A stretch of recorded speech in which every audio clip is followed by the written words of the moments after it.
Welcome back, everybody, to the Smooth Brain Society.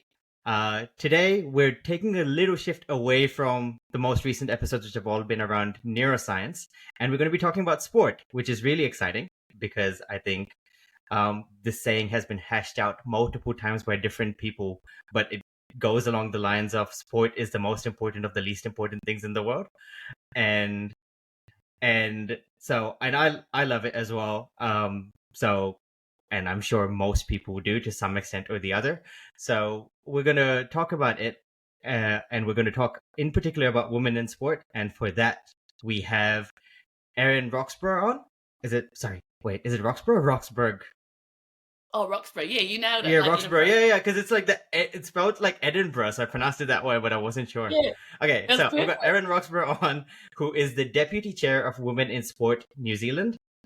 She is a lecturer in sports management at Victoria University, also a PhD student at Victoria University, the future director of Sport New Zealand, a board member of Netball Wellington Centre, and is also a New Zealand Women's International Beach Handball and regular handball squad member. So we've got not only an academic, but a professional sportswoman coming to speak to us. So welcome to the Smooth Brain Society, Erin.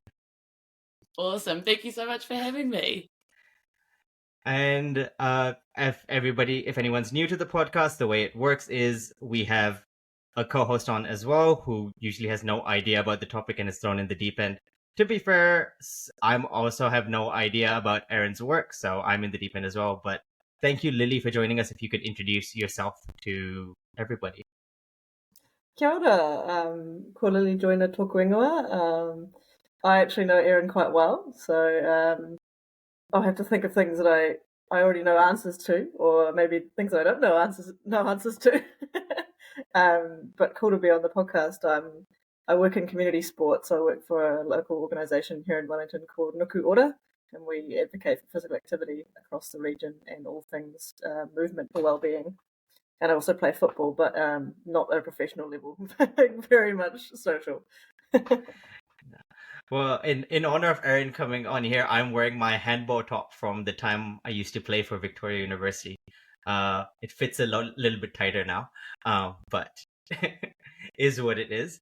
So Erin, let's start where we start with most of our guests. Could you give us a little bit of a background into yourself? So your journey into how you've decided to work in sports management and sort of your sporting background in general.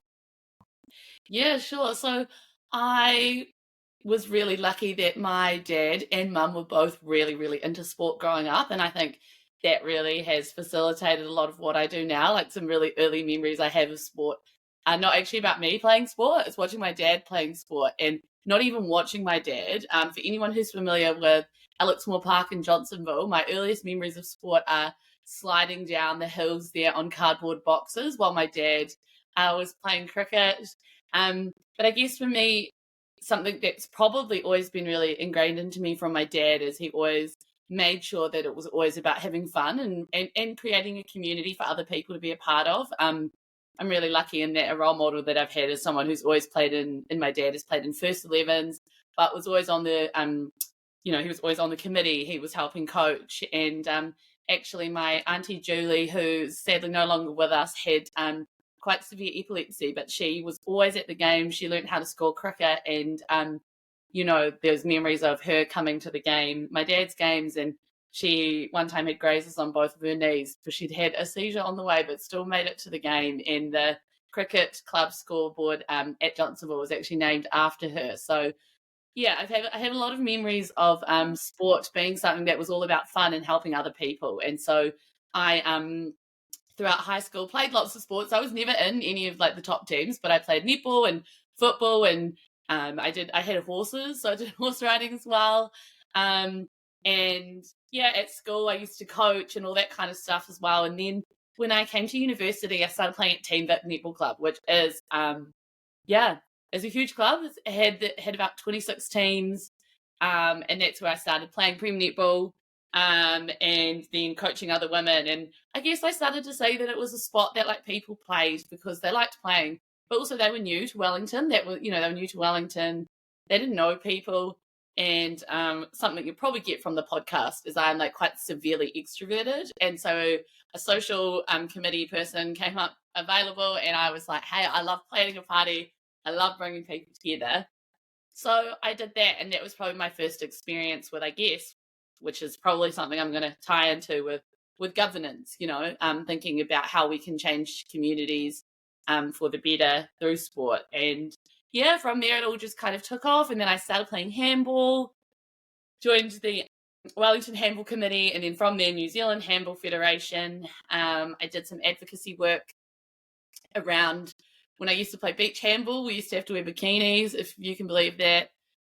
Did some advocacy work around that, and it made me think about, actually, you know what, like positional titles seem to get you into spaces, and I was able to talk and do some advocacy work around that, and I realized I kind of did have a voice. And yeah, so I'm still playing sport to this day, still playing pre-netball, indoor handball, beach handball.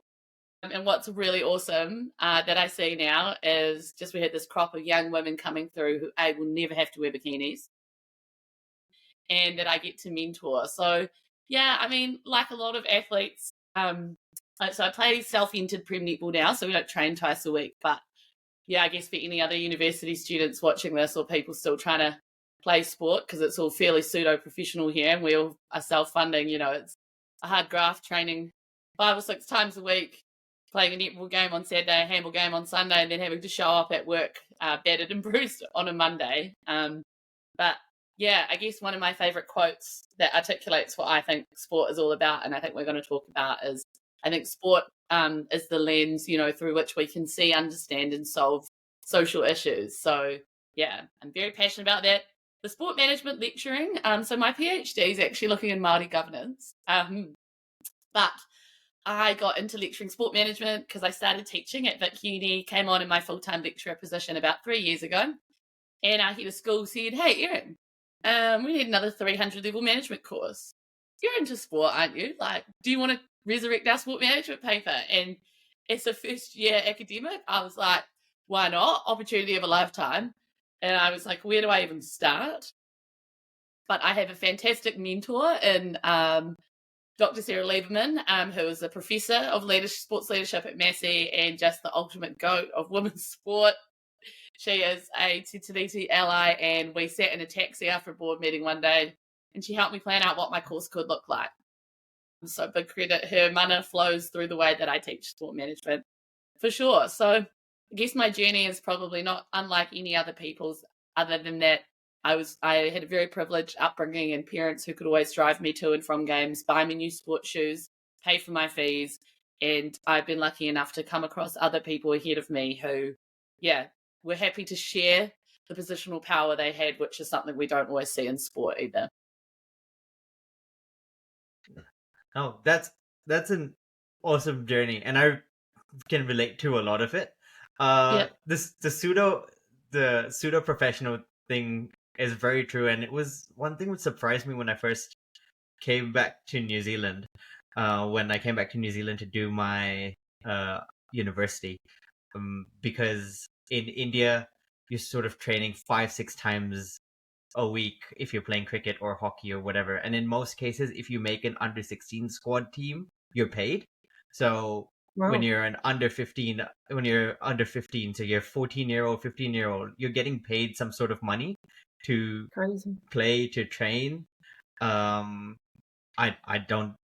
not a lot, but like it's, and then you come to New Zealand and you realize these professional athletes have day jobs, and and you've got, I think, was it Jeet Raval was a cricketer who had like on his behind his cricket bat sticker, he had the company which he worked for advertised on it, because that was his job over the winter months. And I learned that women's sport even worse, but even men's sport, like Ross Taylor, who, for I know American audiences, I'm already losing them, or people who are not into cricket, but he is this cricketer who, I think he debuted, or he started playing cricket in like 2001, 2002, and he's regarded as the first full-time professional cricketer in New Zealand, because ever since the start of his career, he earned money till the end, while and you realize that that's such a privileged position, and that's men's sports. Then women's sports, again, like 3 or 4 steps further behind that. So yeah, that part just sort of relate. Yeah, I really related to that, being like how different the difference between the two, between different countries, how sports is perceived. Um, but do you think that also changes your approach to how sports is? Like, do you think that sports would have been different if, suppose, people were getting paid at 15, 16, 17, or you were able to pay them at that age? Oh, yeah, that's actually a question I never thought about. I mean, I think it does. And I don't know what experience you had in Lily in community sport, but I think it would have. I think it does change things. I think probably what that goes to talk to, if I could segue it, is actually thinking about the way that sport is funded and governed here in Aotearoa, New Zealand, is quite unique. And yeah, Lily, you just jump in from a community perspective, because I'm just talking about this from an academic perspective, not necessarily having experienced it. But the way that our sports sector is funded here is very interesting. And I think even from a sporting franchise, so obviously in America, the way that sports franchises operate is very autonomous, and we see that New Zealand basketball mirrors a very same, more like commercialized US model. But actually, for most of our other sports franchises here in New Zealand, we kind of have this structure where you have sports franchises, and then they are directly controlled or report to their national sporting organisation. So, for example, because the money flows from obviously taxpayers and Class 4 Lotteries Commission, Class 4, what's called Class 4 gaming funding. So any place that has slot machines, I don't know what the appropriate term for them is, pokey machines, they have pokies, they then have a certain percentage, if they have license to operate, they then have a certain percentage of that needs to be turned into grant money, and a lot of that then flows into the way community sport is funded here in Aotearoa. And ultimately, because of the pseudo-professionalism, even franchises who we see on TV are sometimes, their staff behind the scenes are funded by that Class 4 gaming funding. Because, again, and I'm not trying to speak ill of Sport New Zealand here, it is the system that we kind of operate in now, where we're quite reliant on that funding, and we don't really have a high commercialization model. I think that comes from the fact that through basically up until the late 90s, even the All Blacks weren't professional. Yeah, that sounds about right. Yeah, and so you kind of, sorry, I could get a bit nerdy on this, but there was a few different milestones. So we had, I'm sure everyone who lives overseas, or people who are really, and this is probably the first intersections, but have you guys heard of, of that, the neoliberalist movement? Basically, that led to the government here making changes which basically commodified sport. But because sport prior to that was not seen as a public good, I think we're still quite reliant on community funding, and it's hard to get commercial funding as well. So, yeah. Yeah, totally. You kind of see how reliant on even just that the kind of grassroots up rather than the top down approach, how reliant on that we are in Aotearoa. I mean, New Zealand rugby is probably the one that's the most commercial, and then maybe New Zealand cricket following, in terms of having, the Black Caps, the All Blacks, and having a commercial arm that helps to prop up community sport and the lower leagues. But then you've got pretty much every other sport, including New Zealand football, where participants who are playing at junior, youth, first kicks level are helping to fund the national body, which then helps to fund the professional team. So it's a pretty crazy time. And there's also things like the sinking lid policy, which I don't know if it's a nationwide thing. Do you know if it is, Erin? I think different councils have different policies around it, but especially in Wellington, we've got the sinking lid policy, which basically means no new pokey machines allowed to be installed, and so that's essentially putting a stop to the growth of that Class 4 gaming funding, and so it's a really tricky situation to be in, where you're kind of like, you see the the benefit that all of this money is having on the community and funding roles like mine. But then at the same time, it's like the harm that gambling does. This is such a tangent. I don't know why we've gone on this tangent, but it's so complicated. It's so funny. I never knew that gambling funded, partially funded sports in New Zealand. Well, particular type of gambling. I want to say the statistic is, and correct me if I'm wrong, Lily, is I think about 70% of the the sports sector here in Aotearoa is funded in some way, whether first or second hand through the Class 4 gaming funding. I think it's quite 70% or certainly like a substantial amount. Yeah, and some of that is lotteries, so lotto, which is kind of seen as our more like mainstream and good gambling because a lot of more wealthier people do it potentially. So there's layers to it, and there's discussions between DIA, who are the sort of monitors of all that sort of gambling activity in New Zealand, and Sport NZ, the national body, around what's the future of that look like, and what are the ethical considerations. And so it's all very interesting to be involved in that discussion.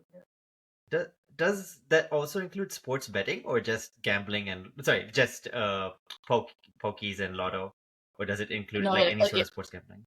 Yeah, it does include sports betting. Like, I know that when I was on the New Zealand Handball Federation board, one of the things that we were looking at is handball becoming a sport that people could bet on, and then what that meant is that directly money would then flow back into the New Zealand Handball Federation.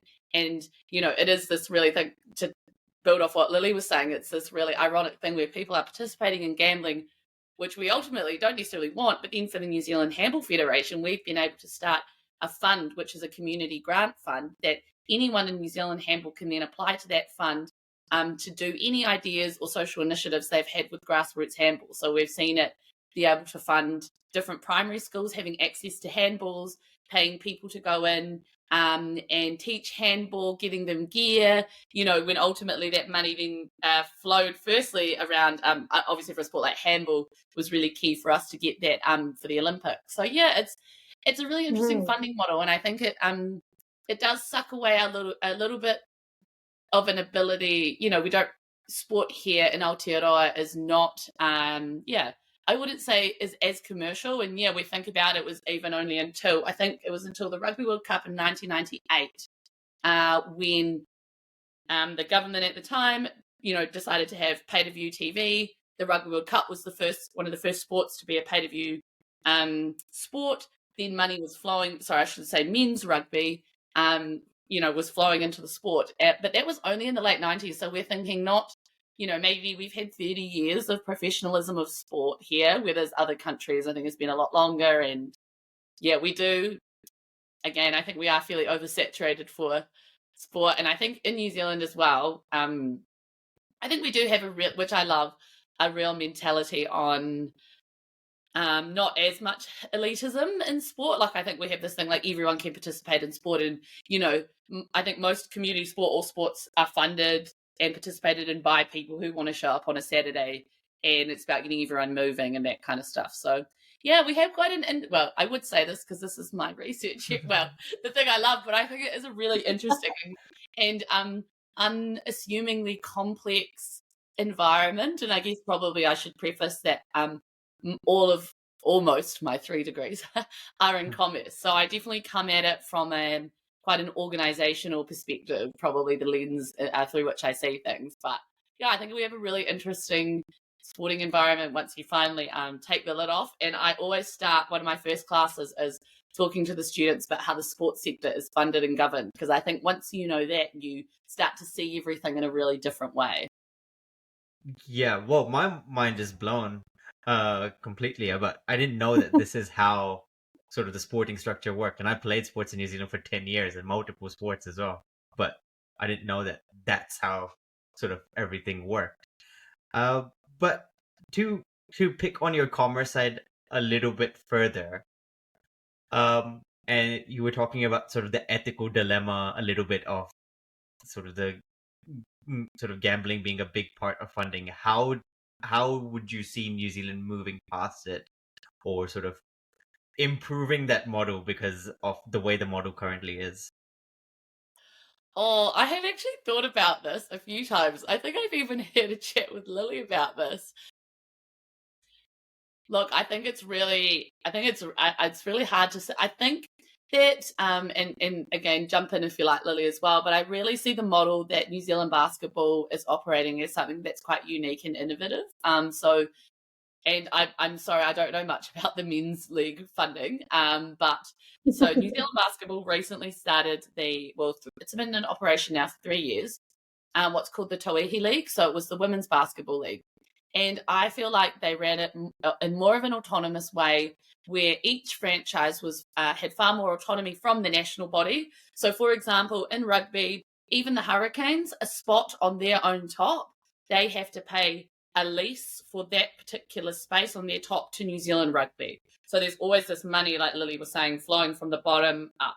But with the Tauihi League, each franchise was put out to market, and a consortium of buyers often came together to buy the franchise. And so I think there were a few things from the get-go where these franchises had to be able to be financially sustainable on their own. They had to guarantee pay parity with the men. But what that could enable them to do is look at funding their franchises in their own way. So it was kind of, I think, probably one of the first commercial sports models where we've seen that reliance come away from that funding. But obviously, I'm only speaking from, I mean, ideally, you would really like to think that the government could somewhere find money to put more of our taxes towards sport. But I think sometimes that can be really tricky because, like anything, we're all spectators of sport. So often the way that you can make more money out of sport is like, I hate using this word, but the glittery thing is professional sport, right? It's often people really take for granted the parents who take their 7-year-old kids down to the muddy park on a Saturday morning, even though that is the bulk of people that make up sport. So, you know, the thing around if we were to redistribute or think about the tax system, I think unfortunately it does start pouring into that elite level sport because that's ultimately where we can make more money out of it. You get viewers. So yeah, I think it would really require a huge shake up. And I think possibly, and there's a really good, again, nerd vibes. There's a fantastic chapter that someone wrote in a sports academic handbook, which is a New Zealand-based one, where, you know, I think ultimately we'd really have to shift our perception of sport here in Aotearoa to justify that social value that sport does bring to everyday New Zealanders. Because I even know, so in Women in Sport Aotearoa, we find it really difficult. Like, I actually think it's been a long time since we've received any type of commercial funding that's not from the government, because people don't see advocating for women in sport as this like glittery thing. But what is a glittery thing is sponsoring a men's rugby team, you know, like, so I think there's a couple of ways. I think we need, you know, we'd have to have a bit of a shake up and think about where the money flows and redistribute that. But equally at the same time, I think that government and government policies only mirror the social license that they have in society. And I think still in New Zealand, the social license that we have here is that we really value men's rugby. Do you know what I mean? Like, just to put it bluntly, we value men's rugby. True. Even men, like, and I say men's rugby because I even find, like, you know, if I think about the role that the men's Phoenix team have played in Wellington, So that's a they football completely team. rejuvenated football here, right? Since they first came. And the Saints, every game you go to for the men's basketball game, it is pumping, it's kid friendly, they're high performing teams, but ultimately, at the end of the day, people don't get together to watch the Phoenix or the All Whites. They get together to watch the All Blacks. We have this real iconism associated with them, and I do feel like a lot of social license is given, and that's fair enough. And that's no disrespect to the men who play in that team, because they do a great job at it and representing us so well. And I guess, you know, sorry, I always take things from like a systems approach as well, but thinking about why that exists is not really a mystery, because we think that, you know, men's rugby has existed and been given a lot of airtime, you know, since the early 1900s. So we're trying to unpack a century of systemic beliefs and sports stuff around that. So, yeah. So embedded in our culture as well, hey, the whole kind of tall poppy syndrome and toxic masculinity and all those sort of negative things that that kind of have become a bit ingrained in sport culture, and maybe is what puts a lot of people off sport in Aotearoa as well. And so sports like football, basketball, a number of other sports are growing a lot more in terms of participation at a grassroots level. And people are often surprised when I say rugby is declining at a grassroots level, and it's women's rugby and young women's rugby that is increasing significantly more than the men's. Yeah, and I totally agree, Erin. I think the government funding is a key piece, and even council funding. And it's really interesting to look at how over in Australia it's so much easier to get projects off the ground because they have that kind of unanimous agreement that sport is inherently part of being Australian and part of their culture, and that it's a good thing for all people. And so there's less barriers, and there's federal and state funding towards facilities and community initiatives on sport, which we just don't have here. And so this has to be targeted approaches from the likes of Sport NZ to put funding into young women's initiatives, or put funding into focusing on people with disabilities and those who aren't often considered. So yeah, it's interesting. I'm very surprised by you saying that in Australia it's ingrained as sort of like sport is ingrained in them, but New Zealand also tends to, at least every time the Olympics comes around, or when you think about a population of 5 million, the number of sports New Zealanders generally perform well at is really high proportion to the rest of the world, right? Like the All Blacks, of course, the Black Caps tend to do really well in cricket more often than not. The hockey teams, they're called the Black Sticks, aren't they? Yep.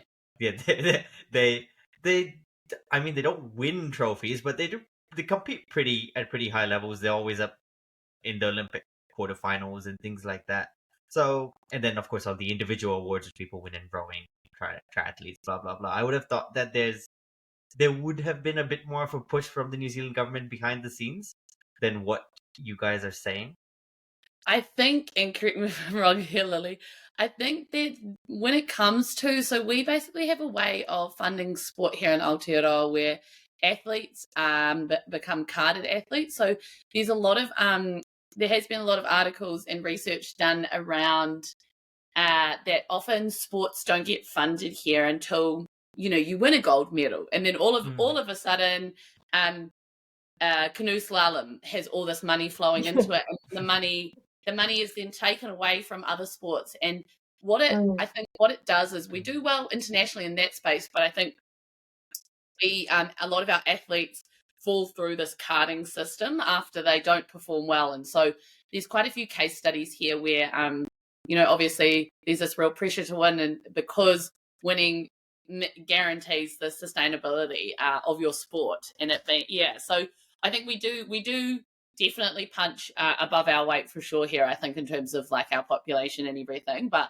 I think, the space that we don't necessarily do that is at a community level, and actually sometimes, which there is a bit of research being done about this, looking after the athletes as a whole. Like even in Australia, they have, for example, something that comes to mind is called the Minerva Network. So when athletes finish playing sport or they're coming to the end of their sports career, community funding is then utilised to fund them having a mentor outside of the sports space. So they kind of see sport as this whole journey all the way through, whereas I think previously New Zealand has been quite good at just letting people fall off the edge, really.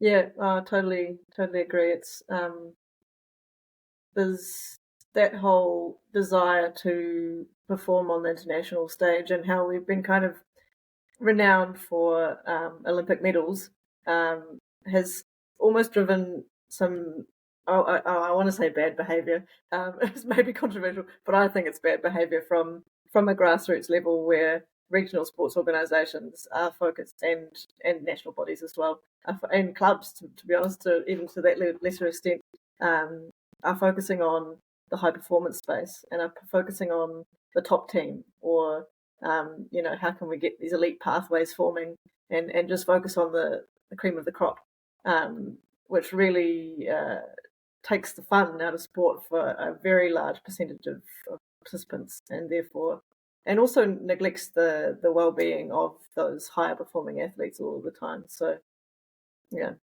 because I also think as well, what's something that's really important, and I think is not often a message that's talked about, is that, so maybe we have our 0.6%, right, are the people that we see on TV, and the people who are doing well in sport. But actually there are so many lifelong benefits from everyday people participating in sport and active recreation. If we think about the benefit to society as a whole of people participating in sport and active recreation at any level, it's astronomical, the kind of multidisciplinary things that sport can do to change society. Like, I know Lily and I are both in a space, and I've worked on or kind of helped co-found a young women in leadership program called Whanake o Te Kōpara, where we, all the wahine in that program are involved in sport, but actually you see the change in the dreams they have in their community and the things that they do around creating a women's only space, or women learning how to lift weights, which we know is something that has a huge stigma around it, but actually women need to be lifting weights into the early 60s to reduce around osteoporosis, or people doing research into sports. So most of the sports nutrition and exercise advice comes from research that's done on men. And so we kind of, it's funny, you see this product on TV, but there are all of these lifelong benefits of just everyone participating in sport. And I guess that's always a message that I want to try and say is, a lot of my friends who show up to netball once a week on a social twilight league on a Thursday, it's like, you, just like a silver fern, are gaining so many benefits from doing that. You are not only physical, but, you're getting to go and meet new people. You're having to work with people you don't normally work with. You've had to time manage to get there. There's all these things that I think I'm always passionately advocate for, and so does Lily, around everyone being able to participate in sport and active rec at any level. And I think in Australia they are, they're fantastic. There's not as many funding barriers for our local grassroots organisations, and there really is a much more of a culture of people participating in sport, I think, and I think sport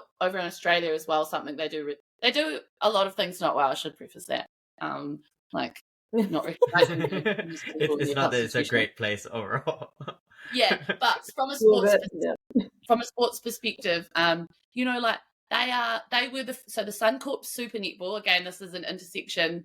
I always like to talk about the Suncorp Super Netball was the first elite female league in the world to have a maternity leave policy. So they were the first. And again, I just want to preface, it's bare minimum for women to have access to a maternity leave policy. But they were the first league in the world to pioneer that. They have a really interesting approach where obviously clubs are normally joined together. So they have this idea of like shared resources, which I think is a really good way to utilize funding, and also then to tap into a lot of the men's sports where there is a lot of money flowing through.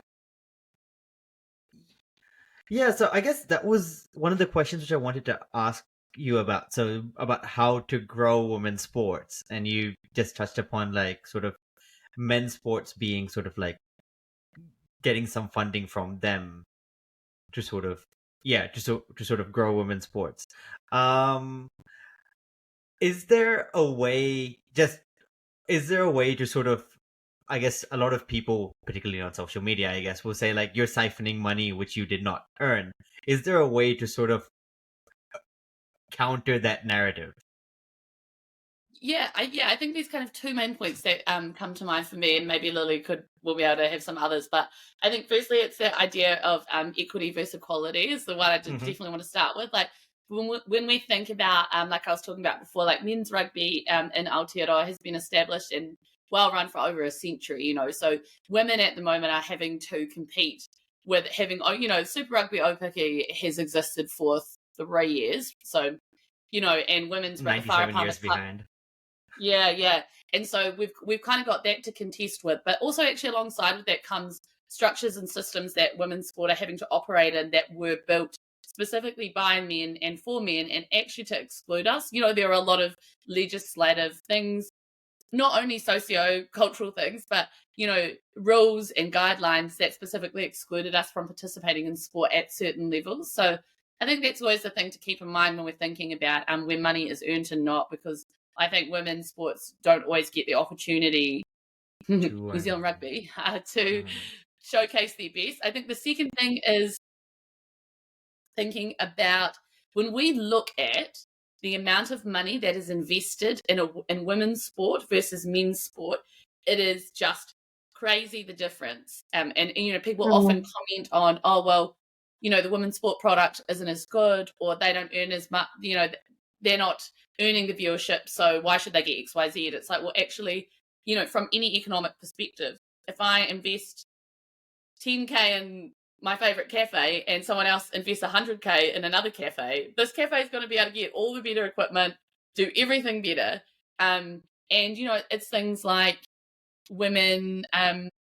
So for the Cricket World Cup that we hosted here in 2021, early 2021, was the first time that they had flown women business class. So when they arrived here, they were able to train straight away. We see all of these things, that there is so many case studies. The women's 2020 World Cup final in 2000 and I want to say it was 2021 as well. We kind of actually had this explosion of, when you lo and behold, when you invest the same amount of money into their players' performance and the facilities, as in paying more money so the women can train on the first field, not the second field, all those types of things, the product is better. When the product is better, I think they had that 2020 World Cup final had one of the highest viewerships out of any cricket game that Cricket England had hosted. So I think that's definitely a thing, is that when you don't invest the same amount into the product, you cannot expect the same ROI or return on investment. And I think so those are all the money. So we're thinking about a systems approach, that equity versus quality. We're thinking about just a blunt economic approach. But I think thirdly, a point that people often forget, and it's one that a lot of people will experience as amateur athletes, is that, for example, I always rant about it because the inequality is the highest in rugby, our Super Rugby Aupiki wahine, so they are only contracted, most of them, for 4 or 5 months of the year. Within that, they are only contracted for 4 days a week. So they then have to go and find a job that they can work Monday to Tuesday, who will allow them to have, Monday to Wednesday, who will allow them to have Thursday and Friday off every week, of which most of the women, so one of my friends played for one of the teams, she's also a fellow researcher, she was just running off fumes. They're exhausted. And so then they come on TV and people are like, oh, why can't they offer the same product as the men? It's because these women are, when you don't get to be being an athlete for your whole life, for your whole being, it's really hard, particularly in a sport where your commodity, unfortunately, the commodity that most people see is your body. And, we know, and that, if we think about our brains and the role that fatigue plays, in sport and life more generally, but, in sport and exercise, the most important thing you can do for your body is rest and sleep and recover. That is how all the good athletes are able to play for as long as possible. But, these women are having to deal with 2 jobs, and then God forbid they get pregnant. God forbid they get an injury. And I also think, while I'm here, I think we're really, really, there is such a double standard on female athletes on what they're allowed to do and not. I've heard a few athletes talk about this, actually, how it's just this culture that in netball it's just not done to have a drink in the changing room after the game, because I should say they don't have their own changing rooms. But there's this kind of culture around being these really well put together women that embody societal values. Whereas we have this other standard for men, this boys will be boys type situation. So Yeah, but probably to recap that, I think my main things are always think about equity versus equality, the amount of investment that we give into women's sport or don't, and then thinking about women, you know, being a lot of the time pseudo-professional athletes. I also would always, this is a spot I always want to advocate for this, for anyone who's listening to this. There are so many different ways you can interact with women's sport that will make a big difference, because I feel like at the moment, society has moved forward and how they want to consume women's sport. It's our national sporting organisations and other powers that be that are stuck with values and views that I don't think represent what children now, for example, are experiencing. You know, we want to be able to buy Black Ferns merchandise. I want to be able to buy Opiki merchandise. I want to be able to view sport. You know, I want to be able to view sport not on weird illegal streams, even though it's in Australia. So I think for anyone watching this, the more you can engage with women's sport, the more we give signals to the powers that be that, like, we are actually interested. And that old adage that people don't watch women's sport is untrue. Sky Sport released some numbers the other week that just blew that out of the water. But there's a lot of values, I think, being held true to people's hearts in boardrooms where decisions are made. Totally. So true. And I think, sorry, I've gone on like, a complete rant on that, but anyone who will listen, I'm like, you can make a difference.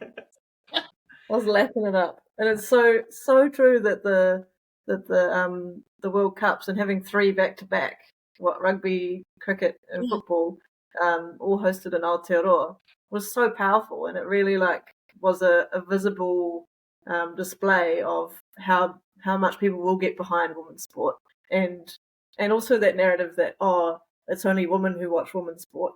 Can I just say, women make up 51% of the population. So what if it is only women that watch women's sport? Because we actually are slightly more of the majority. And so if we get all women watching women's sport, that's actually more than the amount of men that watch men's sport. And maybe we're only watching men's sport because we haven't had much opportunity to watch quality women's sport. But then also, like, when I was sitting in some of those games for the Women's Football World Cup, there was dads with their daughters, there was mums with their sons, there was so many men and young boys in those audiences, and you'd hear all these comments being like, "This is amazing! Like, this is so entertaining! Like, this is much more family friendly as an environment. Like, not like men throwing cans of beer around and chanting vulgar chants. And I mean, I go to the men's Phoenix games, so I'm partial to a little bit of that. But it provides that environment that's actually a lot more enjoyable for a large percentage of our population. So yeah, so many myths to dispel. Hey, we could go on and on.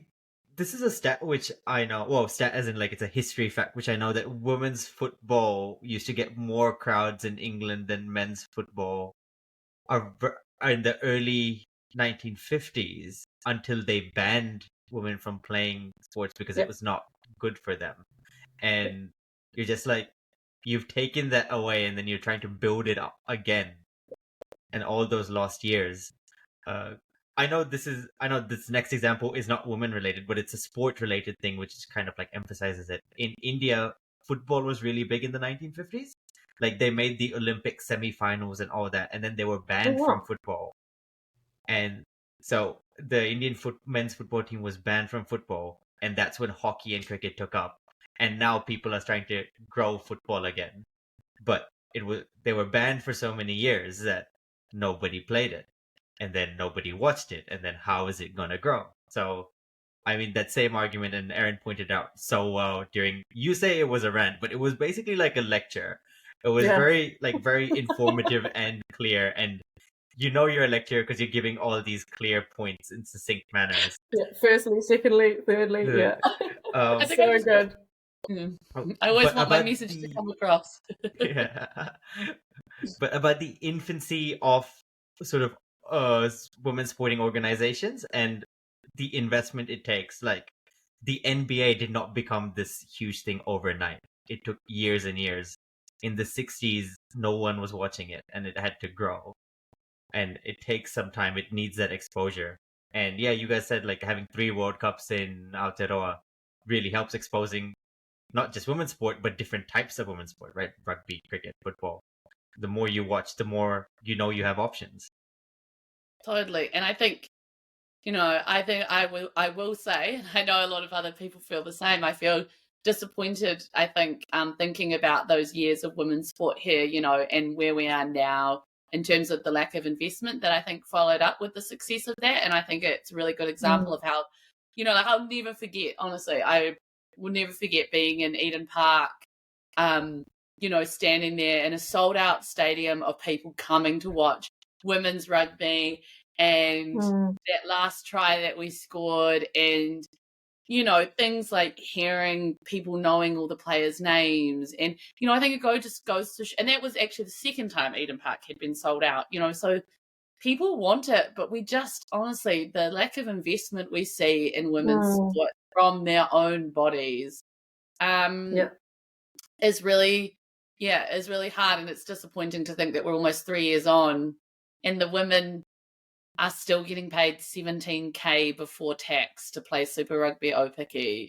Like it's costing some of them money. So I think whenever I feel a bit sad about it, I always think about those events, and I think, as you said as well, Lily, like Aotearoa showed up, and I think it was a good example that Aotearoa showed up for the sport, but they also showed up because it was a different product. Hosting that Football World Cup, different communities in Wellington that I didn't know were so big showed up. Like it was, I remember the Football Ferns Philippines game.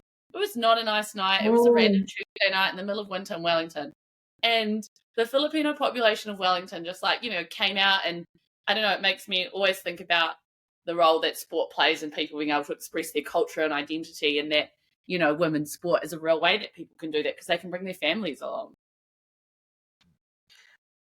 And I can guarantee you the Filipino communities are loud ones. You would have been hearing them from outside the stadium as well. It'd be like 3,000 people, but they'd make more noise than... Yeah. And they won, so I'm still not over that one. Yeah, that's still a tough fact to think about. Why'd you bring that up here? And I'm still not over it. I'm so sorry. Hannah Wilkinson's offside with her hand. Just because she's tall. Anyway. Yeah. I can't have long limbs. No, VAR doesn't like that. Concussion injury. Yeah. There was another point which you brought up, which I wanted to expand on, and that was with the investment, because it's come back and forth to this a lot of times, where like clearly the top level also, particularly in women's sports, does not have that investment, but then also most of the investments which people do end up going to the top. Well, we talked about the All Blacks for rugby mainly, but then I guess even for basketball and all, they go to the top. How do we sort of improve that as well? Because we're talking about the discrepancy between community funding versus top level funding, and I guess when the top are already not getting paid enough in a lot of cases. Yeah, how do, as some people who work in that field, how do you sort of square that circle? Yeah, and I hate, I'm going to say this point, I'd like to preface, I don't want to be too harsh on the organisations that are already doing a lot of work, but I think something that I've seen recently, and it always comes back to a big system, doesn't it, is that I think for a long time, a lot of sports here, I think about netball, we're quite heavily reliant on Sky Sport funding, so obviously we think about those kind of neoliberal shifts, and sport being a pay-to-view thing, was able to put a lot of funding into the industry, and it had for so long, and I think what that meant is it stifled people's ability to be able to be creative and commercial in the way that they were thinking, because you just didn't need to. But I think what we've seen recently is over the last few years, Sky Sport has been pulling away their funding from netball. I think obviously because we have a really new TV market now, don't we? Like Sky is not the only place you can view hundreds of different channels. And so we've had to see Netball New Zealand become a little bit more innovative with how they think about funding. I would also say from another systemic place is you see this in corporates, right? In big corporate organizations, you have people that are like, they're your sales experts. They will go into rooms, they can cut deals, they can talk about money. But they also then, in reflection, get paid a salary that matches that. Whereas because the sports sector, it's not a sector you work in to make lots of money. I find often we struggle to attract those really big commercial brains that could think about how organizations could be funded differently and go to the likes of even what 2 Degrees is doing now, but 2 Degrees, ANZ, and put forward really cool commercial products. I think sometimes the IP for that doesn't exist in the sports sector, but we really need it to help us. But for them, why would you take such a big pay cut? So I think that's where one of the things starts. And I think, it's a hard market at the moment fiscally to get any type of commercial funding. But I think in an ideal world, I would love to see more funding going into for people seeing a product that's attractive as community level sport. But I mean, honestly, I know that men's sport at the moment is struggling to get naming rights sponsors, and the Pulse have, so it's a tough market. But I think I would love, and we've seen that in the likes of one of the owners of the Northern Kahu was from America, and she somehow got BNZ to purchase all of their tickets for the season. That's quite a cool commercial model. Or the 2 Degrees fighting for fair. So I think there's the expertise in New Zealand, but they don't work in the sports sector because they don't think they'd get remunerated what they're used to or what they probably should be paid. But yeah, I think we need a little bit of a big shake up to think about how we can show people or market sport more as a commodity. But yeah, Lily, do you have any other thoughts on that? No, not necessarily. I have another question that I want to ask, which is a total pivot, but are we pivoting? We're allowed to pivot? Pivot, go on. We've sort of touched on it a little bit with talking about the kind of high performance value and visibility of female athletes and the leadership and the role modelling that they can provide. But I'd love, Erin, for you to talk a bit more about how anyone in sport can be a role model and can be a leader, because obviously there's a role that you can play whether you're in a team and you're role modeling to younger teammates or less experienced teammates, or there's a role you can play whether you're a coach just coaching some really low grade basketball on a weekday evening. There's so many ways that you can influence, and I'd love for you to touch on that so that we're not just talking about up here what the big shiny stars are looking like when there's people who are doing awesome stuff and can lead at a grassroots level. Yeah, so I think probably the first point that I want to touch on, and I think inherently in sport we're quite obsessed with it, and I'm not sure why, is this idea around positional leadership. So I think that often, I guess because in the nature of a sports, I think the nature of sport is often that there is seen to be this embedded hierarchy, and often that hierarchy looks like top team, or it looks like captain or coach. And so you have a lot of people who get, and then that flows up into the way sport is governed as well. I think we have a lot of positional recycling in the sector where people get their new role by virtue of having had a previous role. But I think what, a point to articulate is there's only so many positional leadership roles, right? And that doesn't mean that that's the only way to lead. And I think we see a lot of people every day, and hopefully people who are listening to this podcast right now can see themselves in that there are people leading in so many different ways, particularly in sport, because I find often you get people in sport who just genuinely want to help, and so they don't consider themselves as leaders. But, it's like the people that are down there volunteer managing the first, second or third 11 and creating a safe space for people to come to after work. Like, I think about a lot of the women, like one of the ones I think of is Jog On in Wellington, people who have created safe spaces for women to come and run at all levels. And I think what's the problem with considering people as leaders when they're only in positional leadership titles is that you forget that there's so many different ways to lead.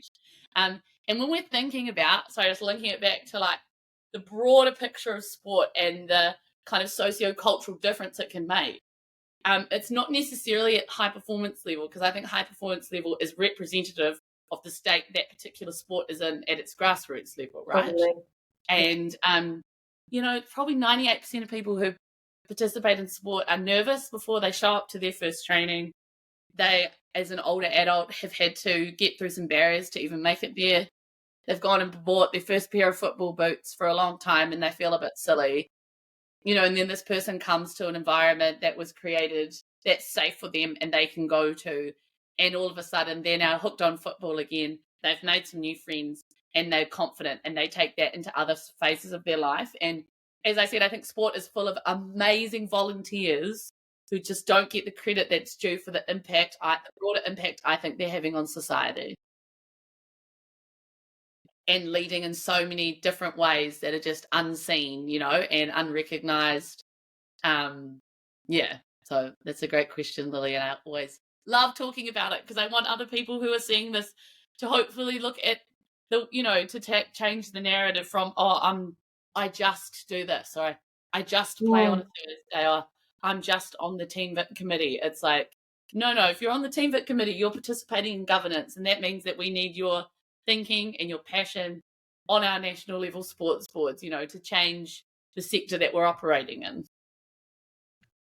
I think that's very well put. It really highlights the importance. And I think the other thing which you touched upon, which isn't necessarily the main point of what you said, was about sort of making friends and creating a safe space for people to be able to do that and build community. And I think that becomes increasingly more important, and sports is probably one of the best vehicles to do that, particularly post-COVID. It's become I think personally one of the most important things. I moved to Scotland and almost all my friends are from the sports clubs which I've joined here.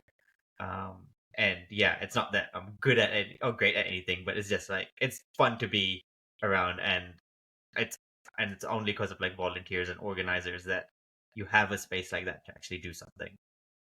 And particularly, I'm not sure if you've seen, there's a statistic which everyone, I think, in the sports sector in Aotearoa is always trying to figure out why does it exist and how can we fix it. There's this thing called the drop-off, isn't there, Lily, around the way that women engage and participate in sport, and particularly young women. So we see quite a substantial drop-off compared to men. So I should say compared to men, quite a substantial drop-off for women between the ages of 16 and 17.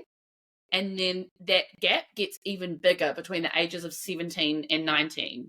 And so if we kind of think about the lifelong benefits that, people get from participating in sport, and I think particularly for women, when you are, seldom are we in environments where it is female only, and it's not an environment where we're also having to deal with patriarchal values, is women's sports teams are a really safe space to do that. I think about, we have this really disproportionate drop off, and wondering why that exists, and I think about all the women that are missing out on these things. That's just something else for anyone's listening. Sport New Zealand's done a bit of research on the numbers in that, but it's a problem that we're always trying to think about and solve. Yeah, I've known about this, the number of friends, I guess, a number of my friends girls who played lots of sport in high school, and then as soon as they went to uni or after, they just don't play anymore. And not even sort of recreationally. Well, most of the guys who I know still find some sort of activity, nowhere near as much as when we were school kids, but most of them still sort of play some sport somewhere. I can see it on their Instagram stories from time to time. So yeah, but don't see anything like that for the girls. So yeah, it's interesting. What are the reasons for it? Do you know? Because I feel there'd be a lot that I could think of a few off the top of my head, but anything that you can counteract immediately? This is my main thought goes to thinking about, I firstly go back to the point around the value that we place on sport and being good at sport. And I think for women, because I would say it is still not as socially acceptable to participate in sport for women as what you would think. And so I think layering that in, if you've all of a sudden moved to a new city, you were labelled not that great at school, at sport, and then it's also not as acceptable for you to be participating in sport. I think a lot of women feel like the only way that they should be able to play sport is if they're good at it.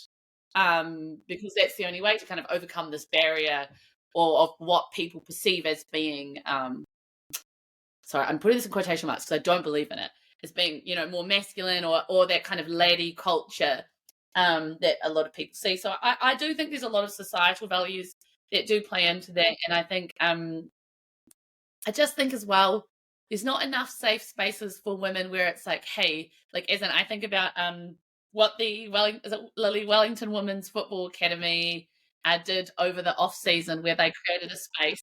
It was just for beginners. Like there's all this labeling that I think we need to use as well to encourage women into the space. Because I think men do feel, from what I can see, and kind of is in the research, that men are more confident to go into sporting spaces because I think they feel like they belong there, which is awesome, but for women, there's those barriers. And I always think about my wonderful friend, I'm going to call her a friend. Her name is Robin Coburn, and she's really passionate about active recreation. And she's the kind of person that whenever you drive past a playground or a field, she'll have a statistic for you on the usage of the field. And for women, for example, if you think about a field at a school or a playground, she said that particularly on a field, the boys, 90% of the time, the usage is right in the middle of the field. So ultimately, the girls are then relegated to the sides. And why that is relevant is because when we think about, so boys feel the right to be on the field, right in the middle of it, and that's the safe place for them to be. And I'm not hating on that because I think everyone should be wanting to play in sport, and the systemic things and societal values are not for young children to fix. But then ultimately, I think where that leads into is that women feel like they need to overcome more barriers to participate in sport because they were never the ones that were welcome in the middle of the field or the centre of the playground.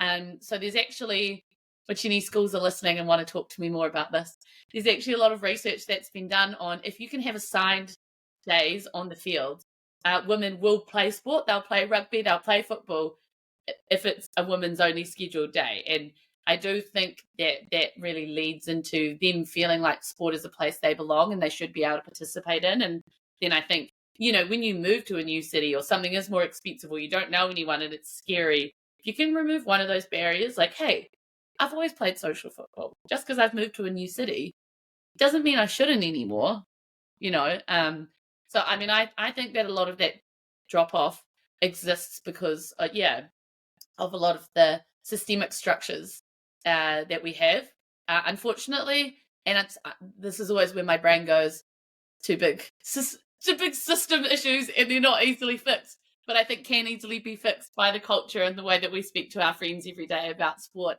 and women in sport and all that kind of stuff. So I think we do have the power to influence and change that. But yeah, Lily, as someone who works in that space, what do you see, or anything different, more practical than perhaps my big ideas of how to change the world?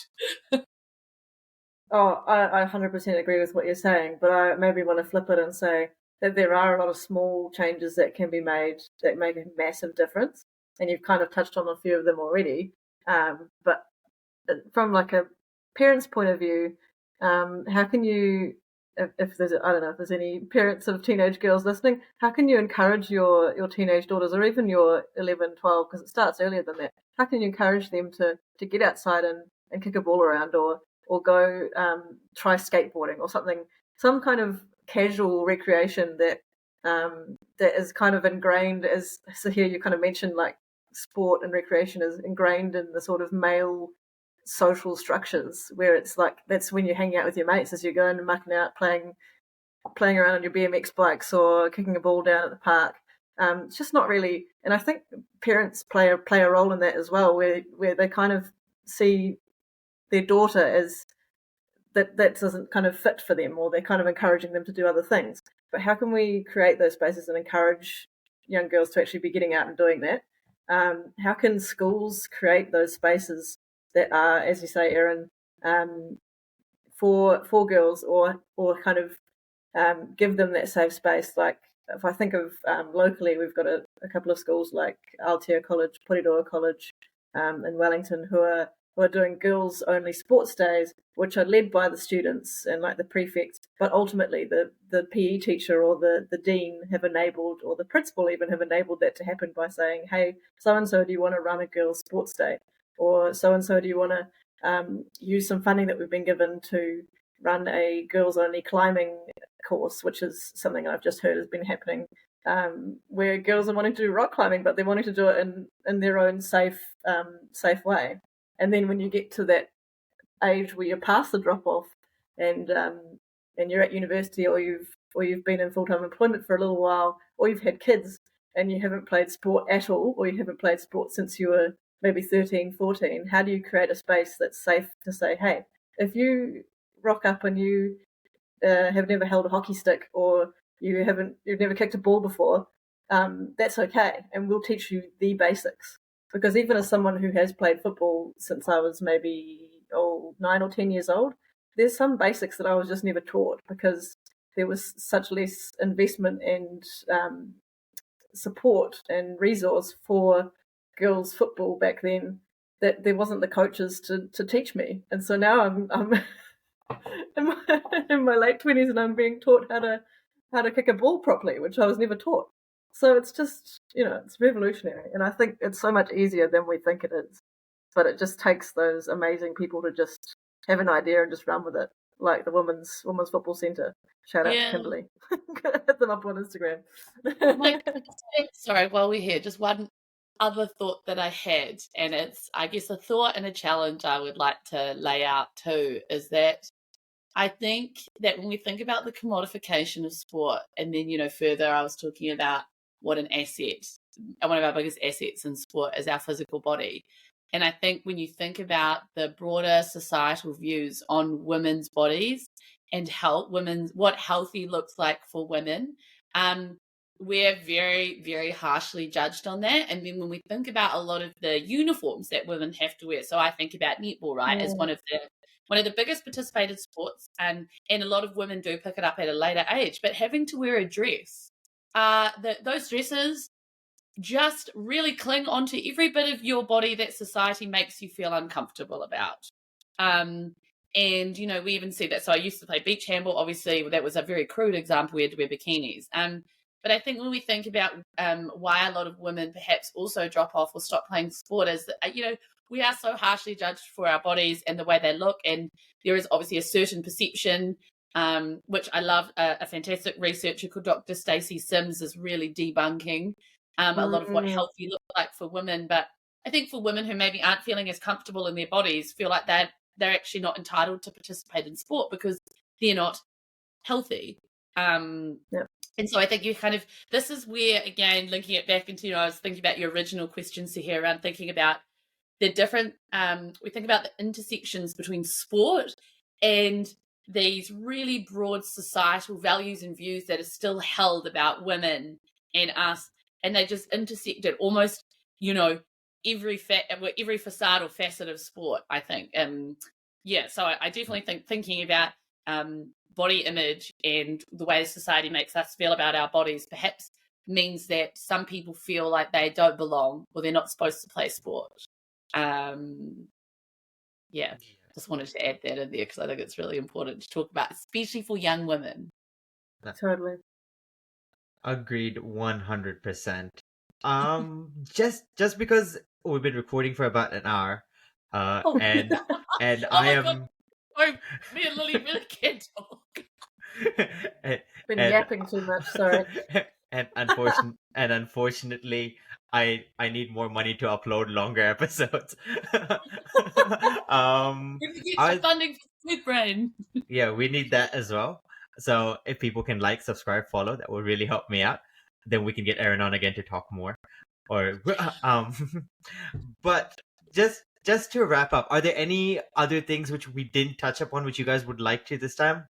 Would love to have you guys on more to talk, to keep having the discussion, but any sort of final thoughts? I think probably just my final thought is that even if it's small or big, engaging with or participating in women's sport genuinely does make a really big difference in terms of thinking about funding and elevating it. And I think I'd also like to challenge everyone who's listening to reflect on the ways in which they participate and can contribute to sport and recognise that what they're probably doing is making a really substantial difference for someone else's life. That's awesome. So yeah, thank you so much. Thank you, Lily, for co-hosting and coming on. And thank you, Erin, so much. It was great having you. And yeah, thank you everybody for listening. So yeah, until next time, take care and bye-bye.